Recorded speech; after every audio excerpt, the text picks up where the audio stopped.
Howdy, folks. Welcome to the April Q&A for the Unbeatable cast. We're here to answer the questions that you lovely patrons posted in our Patreon post box. I was trying to do like an P alliteration. That's good. But basically, each month we take posts from our Patreon on our platforms. That's a good one. And we ask those questions at the end of the month and answer them in this video. And this is the video for April. So if you want to ask questions, go over to the Patreon and presumably post a pondering question. So our first question that we have is from sweet_T. What is everyone's favorite type in Pokemon? And does your favorite Pokemon share this type? I don't know. We should maybe throw in if it is a dual type Pokemon, just for me specifically. But that's I mean, a good point. You can kind of tell. But take it away, anyone. Everybody, what do you got? I mean, I'll go first. Okay, go for it. It's pretty... Squirtle. Squirtle's my favorite. Water types are my favorite. It's so... I just love water types. Every single time that I ever played a Pokemon game, my starter, water type.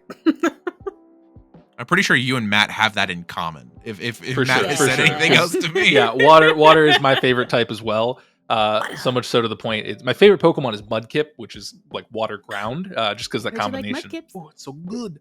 But with I think my fascination with water Pokemon came from that episode where they were taking over the Cerulean Gym, Team Rocket was, and they had the big giant hose that they were like drinking all the water. Oh, and they were sucking it all in? That just stuck in my brain for some reason. That's OG Indigo. Ever since then. Yeah. So that definitely helped me enjoy water Pokemon a lot, but water's good. All right, Burrty, you want to go? I like the idea of dragon types. In practice, they're not fantastic. What do you mean? What are you talking about? Oh my god! Dragon types What? are great. Dragon types are great. Wow. I think they... Ken and I are like, water's great. It's fun. And Bree's like, I like Fuck to ponder the dragons. thought. Yeah. If dragons would be Outta good. here.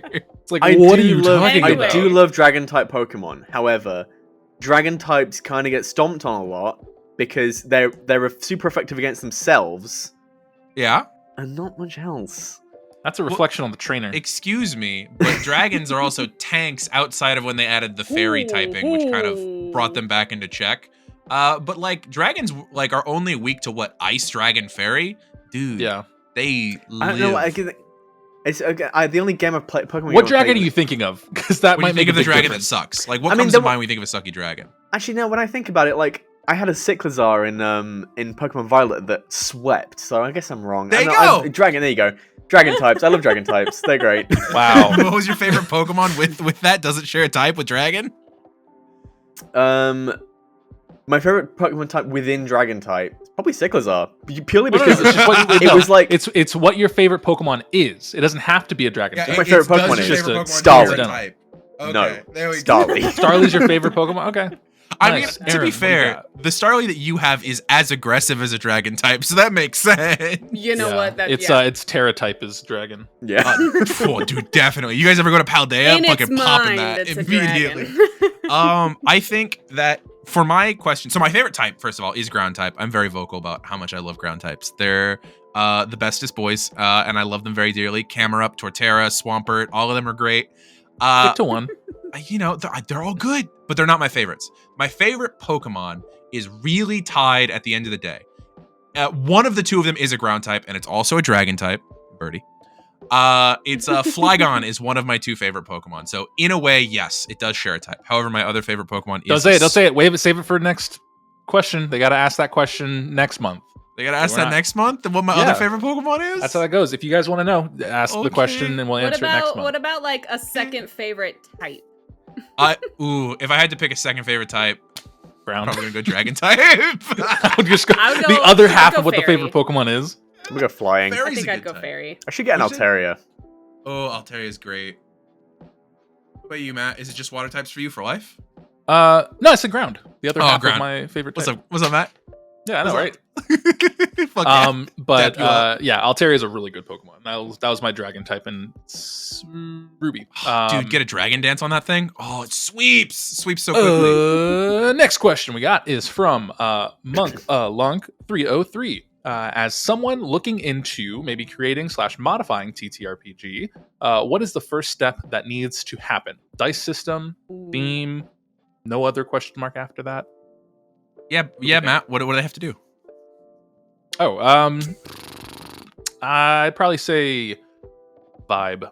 Get the vibe of what you're wanting the game to be, and then decide what you want. Because if you want it to be like you're doing a bunch of math, then you can be like, oh, let me focus on the dice system. If you want it to be, I want to have fun, then you focus on the theme. And then, so when in doubt, vibe out.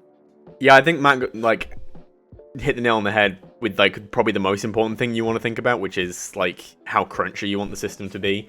But I think a good thing to think about after that, because it's going to inform a lot of the other mechanics you build, is how long of a game is your system designed for. Whether it's designed for short-term one-shots or like 3-shots versus a long-running campaign. A system like Kids on Brooms / Kids on Bikes is designed for one-shots or short-term campaigns more than it is designed for long-term campaigns. Although you can do it for that, but there isn't much in terms of like character progression in terms of skills for those games. So they don't lend themselves well to that long-term campaign as something like Dungeons & Dragons do, where you can have very clear 1 to 20 levels. Yeah, that would be my I fully advice. agree with both of you. It's figuring out the scope of your campaign in terms of both its like theme and like length is going to inform everything. Because like so many of the mechanics in this game that we're playing now would not work in a one-shot. Like you just wouldn't be able to explore it. The training mechanic, the leveling mechanic, all that shit. Like even like how good evolution feels would kind of not be great in a one-shot. As we've done some testing on the side and probably have some projects coming out soon that do show off it in a one-shot setting. It does work, but definitely I think it shines in a long-term campaign. Okay, next question comes from chaotic_silly. I know that person. What is your first ever Pokemon game? What is your favorite Pokemon game? What was your first Pokemon game? What was your favorite? And then what was your favorite Pokemon game? I think, even though I did play all of the ones on the original Game Boy, my first actual game was given to me in preschool by another person who I think just wanted to like give away their stuff, like an older person. They gave me a copy of Pokemon Leaf Green that I played on my Game Boy Advance SP, and that was good. That was a great game. And I think the favorite one is probably still going to be either Pokemon Emerald or Pokemon Platinum or Heart Gold Soul Silver. That's a tough one, probably Emerald. Which one's my favorite? It's one of those three. Pick one. Those are all great. I'll go Emerald. I've played Emerald genuinely over 1,000 times in my life. I have played Emerald. I would agree. I wouldn't say Emerald would be my favorite though. I still like Ruby as my favorite, even though Emerald's like obviously both of them together. You can pick it up, Aaron. It's fine if you drop something. It's fine. Okay. But with Ruby, the reason I like that one is because you got to work with Team Aqua, which I liked a lot. And then my first ever Pokemon game was Blue version, but I wouldn't say it's my Pokemon game that was the first, because I was the youngest sibling, so I got to play it after everyone else played it, and didn't get to pick the Pokemon I thought I wanted at the time, which I was like, oh, Charizard's cool. My brother was like, no, you can't get that. So I was like, I guess I'll do Squirtle, and that started me picking water-type Pokemon for the whole thing. Set you up for life, to be correct. Oh, wow. Correct, Okay. yeah. Honestly, I appreciate it. But I would say like close second would probably be Crystal version, because Crystal's just... It's good. That nostalgic of just having them move for the first time was crazy. My first Pokemon game was, I believe it's Pokemon Gold. It's the Game Boy Color one with Ho-Oh on it. Mm-hmm. I think it's Pokemon Gold. Yeah. That's Gold. It's a good game too. It's same generation as Crystal, but slightly different game. That was the first Pokemon like cartridge we had. And again, youngest of 3 brothers. I got the scraps. I don't remember what I picked as my first starter. But yeah, then after that, I think the Pokemon games I played the most as a kid were probably either Leaf Green or Ruby. Then my favorite Pokemon game is probably Diamond / Platinum. Though I think Diamond wins. I don't know why. There isn't a lot of difference between those two, but I think Diamond. I mean, I think that's like one of the reasons like you chose Sinnoh as a region, right? To have Gavin from was you really liked the like Diamond Platinum games. Yeah, that was the first Pokemon game that was mine. I didn't have to. It wasn't a hand-me-down for my brothers because I was the only one that got a DS. My brothers grew out of it by that point. Good So, flex. Good flex. yeah. All right, Kenna, what about you? I think I might have talked about this a little bit in an earlier Q&A, but the first ever Pokemon game I ever played, I accidentally stole from my cousin. I remember now. You're a thief. Yes, I remember this. Thank you, Conley. And it was Pokemon Blue. And I played it on my Game Boy Color, which was purple. And I Was it like purple or was it purple see-through? It was. Yeah, was it purple. a solid color or was it see-through? Solid purple. Okay, that's still cool, though. I didn't get a The color one was see-through. the like see-through one was cooler. I didn't get a see-through I had one until I got a Game Boy see-through one. Advanced. Or my sister had a Did you see-through one. My brother had a green one, and then I had the silver one with Pikachu and Pichu on it. Did you just find your DS? Oh my DSi is in there. Oh no, is that a Game Boy? Game Boy Advance SP. Oh, I that's- think that might be up in that shelf right now. Actually, I think if I wanted to go look for it, I could also find mine. This is my cousin. My Game Boy Advance is in my closet over there. Let's all brag about where we know our things are. That's I think But we. my favorite. It's not. I don't know if it's my favorite. It's just the one that I played the most, and it was Pokemon Black. Pokemon Black, underrated game. Very underrated game. Super good. I think though. I think that got way too much hate. I think that game was really good. Also, secondary answer to favorite Pokemon game, Pokemon Ranger. Pokemon Ranger, dude. It's not like a Pokemon Ranger. It's not Pokemon like Pokemon never game, played that but it one. is it's great. Oh, it's dude, such a like, it used the mechanics of the touchscreen so well. It's so good.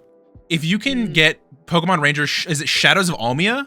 That one, like I'm talking OG fire. Pokemon Ranger, like the first. OG one's good, but I'm just saying like those sequels got fire. They're really good. And then like Pokemon Mystery Dungeon, the OG, but then like I specifically remember playing a lot of Explorers of Time. That was a good one. Yeah, all the non-mainstay games, and of course I'm Pokemon still Snap. saying it. Even for like a one-shot, doing a Pokemon Mystery Dungeon thing would be fun. That would be dope. I As our agree. Pokemon. I agree. I think that would Yeah. be super. Yeah, fun. no, not even That'd just be as very our fun. Pokemon, just as like say we turned into Pokemon or something. Yeah, that'd be that would super be cool fun. because that's what the whole game's about. Okay, next question comes from Joshua Dempsey. If one of the party members were to say hypothetically join an evil team out of the ones you know, which would it be? Weird, bombastic side eye. To no one in specific. Bombastic. I'm gonna go ahead and extend this. I know Joshua's probably saying the ones you know in game. I'm gonna just say, give me your character, any of the teams in any of the games. Team Aqua. Like, yeah, that's just because it's done by you, and he's also a water specialist. So I get it. But there's parallels here. So if Coryne or Gavin were gonna join a Pokemon villain team, what would it be, including the ones in our game? I think it would be. No, I can see this one happening. Team Plasma, because at least they think they're doing the right thing. Yeah, those are the ones who are like down with the Pokeballs. Pokemon should be their own people. Fuck humans. I can see Gavin getting radicalized into that. But BRB, maybe. let me battle you with my Pokemon I've captured with the thing I'm trying to dismantle. So, you know, that's cool. Wait, hang on, that's very much energy of like, you disagree with capitalism, but you're typing this on an iPhone. I'm very smart. Good God. Coryne would probably get suckered into Bosco somehow. Oh yeah, Is everything Bosco they're an doing. I evil mean, organization? that'd be crazy if they were an evil We don't organization. know. But you know, I haven't said that. You all have just assumed that that's who Corinne's the just last like, hey evil guys, I got this organization is." entry-level job at Vasco. They're I think it's gonna be capitalists, cool. they Yeah, definitely- and then just like, yeah. Genuinely, on that note, actually about Vasco and being an evil organization, I wrote the most recent like professor's log, and it was like me going through a couple of the like big lore questions I've been getting from comments and stuff. And one of them was like, why do you have 3 criminal organizations? And I remember in the early episodes, I did mention that were 3 of them, but I don't think I've said the name. Like, you guys as players know the name of the third one because I've said it outside of game. I don't know that I've said the name of the third organization on camera, so until it comes up in game, I'm gonna avoid it as much as possible. Because leave it's it for mystery. it's gonna be a mystery. You gotta watch the show if you want to get there. Who would You you They've been join real there? quiet. Me? That Fuck, worries dude. me. I'm gonna be real. I got really mad in the OG games that you couldn't join Team Rocket when they asked you on the Nugget Bridge. I would go be a villain. I'd be Giovanni's right-hand man. Me, Proton, Ariana, we're going everywhere. Rockets. We're stealing people's Pokemon. Yeah, OG Rockets, dude. Nice. Fuck off. Good question. Next question comes from Dinosaur. I hope Jesse whoops your ass. If I wanted to too. If ride Pokemon are a thing, what would each character, what would each player's character preferred one to be? So if you could ride a Pokemon, what do you want to ride? Yeah, if you got to ride a Staraptor. Pokemon, what was it gonna be? And it's gonna happen. Staraptor? I mean, I don't know, man. You got to get those vitamins. It's happening. She's not big enough otherwise. We're doing it. I'm not letting her evolve until we get the right stuff. Until we get the right vitamins. You got to keep hitting B. Find her an Everstone. Articuno is a great answer. That's a way Articuno? better answer. That's a good answer. Would that be what Coryne would want, or you? Coryne. Coryne? Okay. Okay. It's so chilly though. It'd be so nice. No, you want That'd be Moltres to keep you warm up in the You would die. Yeah, let me just altitudes. Right, Be so I on can fire burn real to quick. death in the air. Although, Hey, you if ride a fly Rapidash. high enough, and there's not too much. Yeah, 'cause oxygen in lore the allows it. atmosphere, Maybe you could be okay.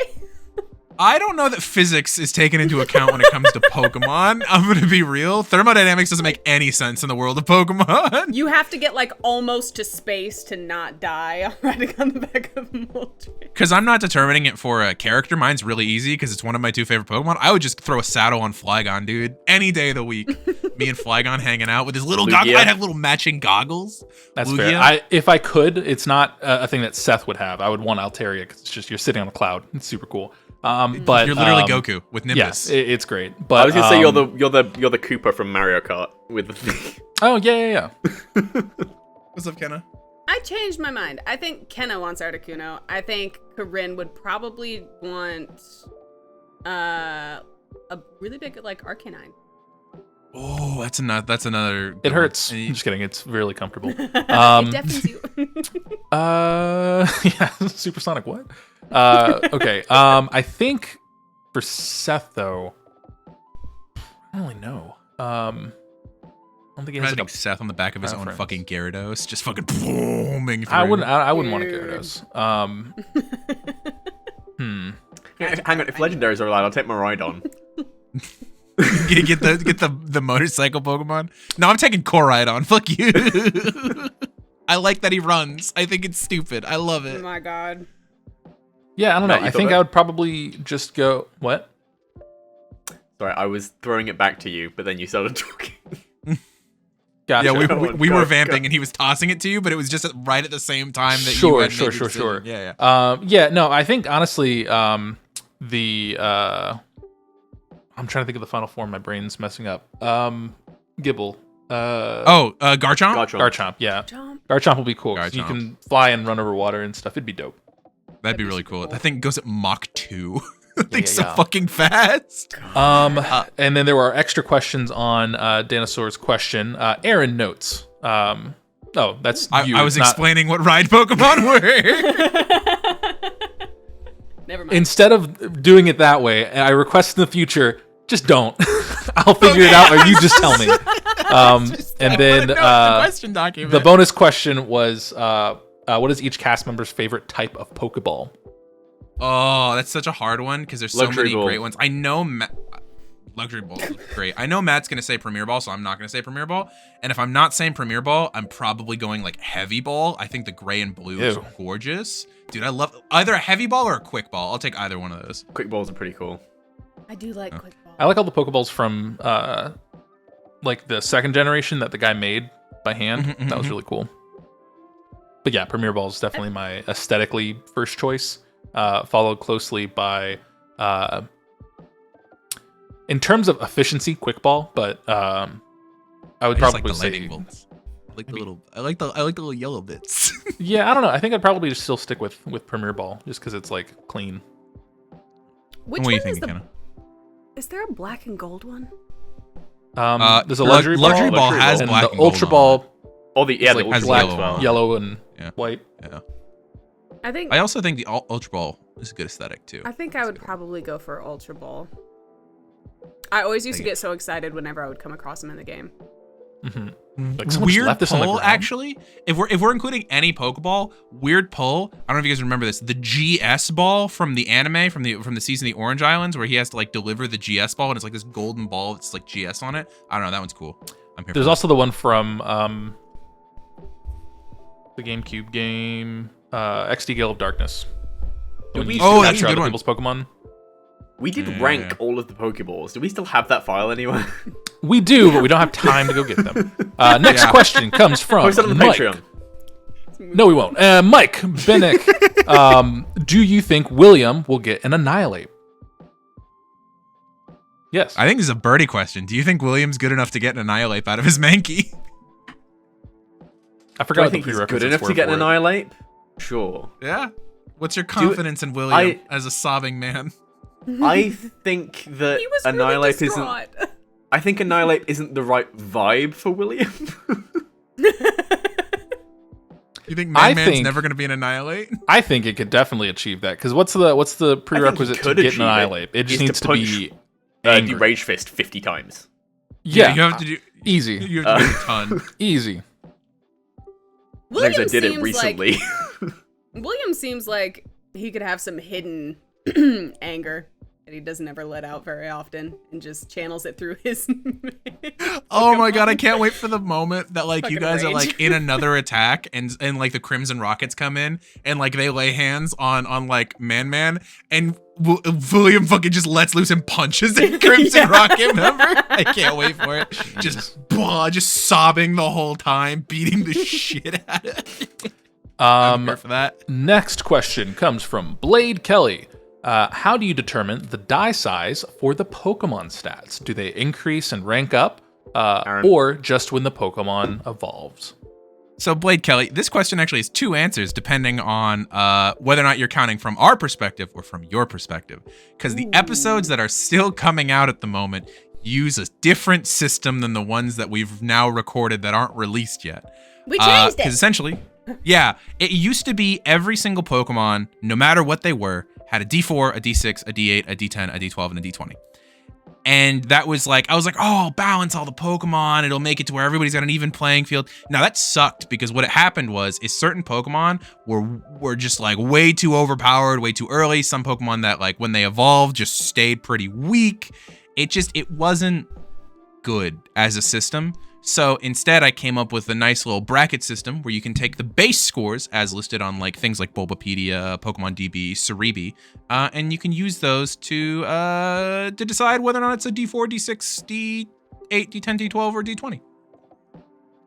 I think Yeah. as a player right now, I don't want to speak for everybody, but I am fully enjoying the change. I think it's given a It's lot good. of motivation to do certain things, and it just feels better progression-wise. Like, I want to rank up my Pokemon and develop them better. Yeah, I mean, like, for example, I mentioned earlier I want Ava to be big enough to ride on, and Coryne? there's now an additional reason to want to do that, because the thing I need to get her to be bigger is protein, and that increases the die size of your attack stat, and under the old rules, Ava's attack stat was already maxed out. Whereas It was now, at a D20 out the gate. once I put a protein on Ava and then evolve her to Staraptor, then her attack set will be maxed out. So there's actually another reason for me to do that. So good. 100%. Yeah. Final question is a callback to another person that asked the first question, Sweet Tea. They say, I am glad I'm not the only one who wants more than just 8 badges in a region. This is in regards to the April Professor log. If you watching on YouTube don't know what that is, subscribe to the Patreon, then you would know what that is. But they know that they're not the only one that wants to have more than 8 gyms in a region. They love the idea that if you get all 10, you can skip Victory Road. But there is a lot you miss by just doing that and skipping out on Victory Road as a whole. So like, there would be, but what do you think? So yeah, what Sweet Tea's talking about is on the article that I wrote this week for the Professor's Log. I answered, as I said earlier, a bunch of different questions when it came to like questions I've been getting in terms of lore. And one of the ones was people noted that we had 10 gyms in Kanto instead of the traditional 8. And I go into depth on like why I chose to add a couple extra badges. But to answer the question for the party, because I'm fairly certain, based off conversations that we had before the campaign even began, even if you guys get all 10 badges, you're not skipping Victory Road, was I think was the thing.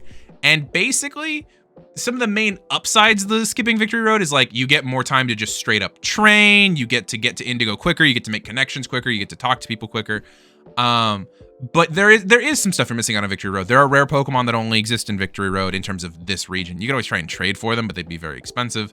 There is going to be other trainers. There's going to be competition. There's going to be, you're missing out on all of these like story beats that I don't think our players are going to choose to skip, but it gives the options for people who might be running low on time and just need to make it to Indigo as well. That was the last question, but Aaron has an announcement regarding the tournament's duo submission contest. This is something we don't know. Yes. Oh, yeah. What this is about. So I told you guys that the upcoming tournament in the Lore of the Ark that people found out about, I think, all the way back in like episode 10, Matt? When did Adel and Voss have her big announcement? Do you remember? I'm gonna say 11. You would have been the one to, like, 11, yeah, it would have been like 11 12. somewhere in there. You would have been the one No. notes on This that. would have been like 13 because we were coming back into town. Okay. But yeah, when Adel and Voss announced that there was going to be a tournament to see the Omni Stone, recently in an episode that I don't think has come out yet, the party found out that it's going to be a double battle tournament. So each trainer will have 2 Pokemon out at a time that they will then be using to compete against each other. And I was like, I'm lazy, so let me outsource this to the internet because we live in the year 2023. And I put out a little post on the Patreon on April 9th, and I essentially gave them 3 weeks. So it went from April 9th to April 30th, to submit 2 Pokemon pairings, that people could use with the following, guidelines. The following guidelines being, obviously 2 Pokemon in 2v2 battle. If they're going to include a starter Pokemon, like Charmander, Squirtle, Bulbasaur, things like that, I asked that they limit themselves to 1. I didn't want to go up against Blastoise, Charizard teams. You know what I mean? Let's see here. They should ideally be from Kanto or Johto, or an evolution of Pokemon from those regions. They should not be legendaries or pseudo-legendaries. That they should include a few moves, maybe a couple sentences on the strategies they would use, that their Pokemon should be lower than level 40, and that we're not looking for original trainer concepts or NPCs, because I still want to have that amount of control. However, I did also tell the patrons that whoever gives me the coolest or most unique pairing would get to help create the trainer that battles with those 2 Pokemon. And I now have to announce a winner, even though I have been struggling at this decision for the last week. We haven't had a single bad entry. And just to clarify, we have 18 total entries into this. Yeah, we got our patrons showed up, dude. That's over half our patrons showed up to come do this. That's incredible. And I want to tell you guys about 2 separate pairings that I was stuck between, and then I'll tell you who won. Does that seem valid? I mean, I kind of want to hear them all, but I guess I'll settle for one. Yeah, you don't get to hear them all. How about this? Could we? This is only going to affect us in our current games, but when you give us the 2 options, can we pick what we think it is, and then whoever gets the right choice gets an extra friendship or something? Dude, I'll give you guys a hyper potion. Fuck it, why not? Hyper potion. All right, cool. Okay, sure. Okay. Sure. So, all right. Everybody who gets this correct gets a hyper potion. What Aaron picked as the best. Is what Aaron picked as the coolest or most unique pairing. Okay. And here are the 2 pairings that I have to try and not give this away by not being too excited about both of these, because they're both great. Yeah. So the first one, just time-wise for being submitted, was Ivy Caldwell put one of my favorites on here, where Ivy Caldwell suggested a Forretress and an Octillery.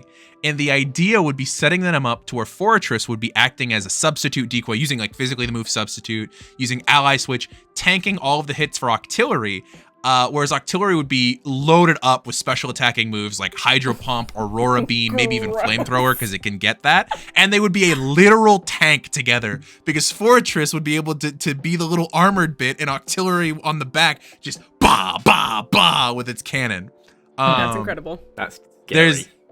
They put more stuff on here, but that was one of my 2 favorites. That's just the gist of it? Okay. Yeah, that's the gist. There's they gave me a full 2 paragraphs to work with this. My other favorite pairing comes from Zach Brady.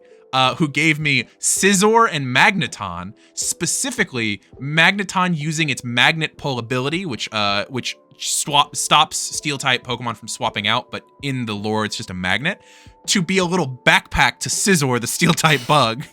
And they'd be going around like a little additional cannon on the back of the Scizor using moves that work together. So one of the examples they gave was like Magneton might use Screech to lower the opponent's defense right before Scizor X Scissors to fuck up the Pokemon. Like they put some really cool thought into this one, and they also gave me like a paragraph and a half to work with these. And those are my two favorite pairings. I love both of those very much. They both have that like the fusion power thing going on. Yeah. Very Jetpack, much Scissor, or Tank. It reminds me of Voltron. the XYZ series of Yu-Gi-Oh cards from the original Yu-Gi-Oh anime that Kaiba had. Yeah. So- I think based on Yeah, how I'm you were gonna- describing that, I'm gonna do this. So I um, don't smile when you answer. the backpack thing seems silly, and I think that's why you would think that would be the good one. But I also think the Octillery one, you described that one a little too strong, I think, knowing you. So I'm gonna go with that one as my guess is the one that Matt won. coming in trying to do it with a soul read. Okay. I've been watching okay. a whole bunch of Criminal Minds, and I've just been reading people. Getting those like All right. micro whatever. Kenna, what are you I have a thinking? profile. What are you thinking, Kenna? What do you think? I think You can't do this and have your face still be covered by a microphone. That doesn't do anything. The tank No. is My just mouth is- my too mouth good is to open to the pass microphone. up. I think the tank is too good to pass up. I love the jetpack scissor. I think that's super fucking cool and also scary. But I think you know that the tank would scare the shit out of us more, so I think you would pick the tank. Yeah. What do you All think, right, Burrty? Burrty, splitting odds, betting odds, get the other side just so we at least get one hyper potion. No matter what. Thing, we either all go down together or we hedge our bets. So Aaron led the Fortress Run with saying they did pick one of my favorite Pokemon, which makes me think that was like but it wasn't, I think. So they also, the backpack one makes use of ability, which I think is a creative thing that the other team didn't do. Okay. So I am gonna go for the backpack one. So you are going to split the odds. Yeah. Okay. Okay. Well, the thing is, you all get hyper potions because I actually chose both of them, and I'm going to be working with both patrons to design the trainers for that. Oh, There were no wrong answers And because if I we're like them fighting both those things, so we're gonna much. need them. So, patrons, if you haven't already seen the message when this video comes out, Zach Brady and Ivy Caldwell, remember to check your inboxes because we'll be DMing you on Patreon so I can work with you to make the trainers for those Pokemon. Because I literally struggled with this for like 4 days, just sitting here going, no, literally 4 days because we're 4 days into May when we're Jetpack recording tank, this. Like jetpack I've been going, Jetpack. which one do I Tank. want? So I've decided that I'm gonna go with both. But there were some other really great pairings, and I will spoil a couple of them because there's some Yay! fun ones Okay. in here. Our friend Thomas Sweet Tea, who commented earlier, shouted out the Blue Boys by giving us Quagsire and Wobbuffet on the same team. Wow. And I was like, that's amazing. Some other ones, a really creative one by user AM said Hypno and Gengar, but they're the Dream Team because they use Hypnosis and Dream Eater to just Ooh. eat your Pokemon. That's good. We had some good ones where some Pokemon, not necessarily in pairings together, that got called out that I really wasn't expecting to see that I appreciated was like Politoed, Meganium, Quillfish. Like there were Pokemon that I was not Wow. expecting to see on here that you guys went awesome. There was The some terrifying thing about this is that because they are able to choose whatever they want, they've been able to synergize way better than we're going to be able to. Yup. Good lord. I don't know with this. Fun fact, Quagsire actually came up twice, and that was before the episode with Seth's mom went up. So people were just thinking about Quagsire before People like Quagsire. Quagsire, yeah. Okay. People are in fact, thinking about that Quagsire episode- more than Quagsire even thinks. As of now, that episode thoughts. technically still hasn't gone live on YouTube yet. It's only been on Patreon for like 2 weeks. So, Wow. Well, you know, when well, in Rome. you know, maybe bleep that, editor. Maybe the YouTube audience doesn't get to know what we were just talking about. Don't have to bleep that. This is going to be out by the time that episode comes out. It'll be fine. That's fine. It's fine. But yeah, so those two patrons, Remember, I will be getting in contact with you. This went so well that I might do something like this again in the future for when I need more pairings and stuff. Ooh, like an encounter table of trainers like we an meet on the encounter road. table would be Matt, can you write that down? No. Write that down? Fuck. Someone please make a Pokemon team of only HMs. It's too good of an like, idea. please You'll and just thank remember. you. Of only Oh my goodness. There's some fun things that I think people would do if I opened them up to whole teams. We'll see. I'm excited for the future because we're already like deep into teams and stuff, and you guys have 2 badges, so like we're not even a quarter of the way there yet. And I'm excited about that. Anyway, does anyone else have anything they wanted to mention? We don't have 2 badges. What are you talking about? Oh yeah, you're so right. You definitely don't have 2 badges. That I say you should bleep. But I think we that definitely is don't have 2 badges. the end of the questions, and boy howdy, were they great questions. If you want to ask questions, I'm speaking to you on YouTube watching this. Mike Bennick. What are you talking? Mike asked a question. Oh yeah, Mike. Did you not hear what I was saying? I was leading up. We called him out in the first Q&A video. I'm sorry. There's a time and a place. Let me live my life. I'm talking it through. I'm sorry. No, Aaron's upset at me. No, I'm kidding. It's fine. But yeah, if you want to ask questions, go on to the Patreon, and then you can submit questions for May's question and answer video, like this one. It's going to look identical to this, except for we're all going to be wearing different clothes, and it's going to be a different time in the year. But the questions will still be. Guys, do you want to wear these same outfits in a month when we do it, just to prove Matt wrong? Do you think you're going to remember to do that? I'm actually going to time travel, and I'm just going to jump to that time, and I'll look the exact same, and it'll be the exact same. Yep, and we're going to cut to it right here. It's like, wow, those May questions were great. So I appreciate you guys going ahead and doing that. So good, so fantastic, so fresh and so clean. But thank you guys for doing this with us and asking these questions. And don't forget to stay unbeatable. Unbeatable! Thank you so much! Did you just dab? I did. No, don't cut that word. The episode's not over yet. Did he dab? I did, yeah. Dislike. Now the video's over. But like the video, though. No, but seriously, like we need those. Dislike the video.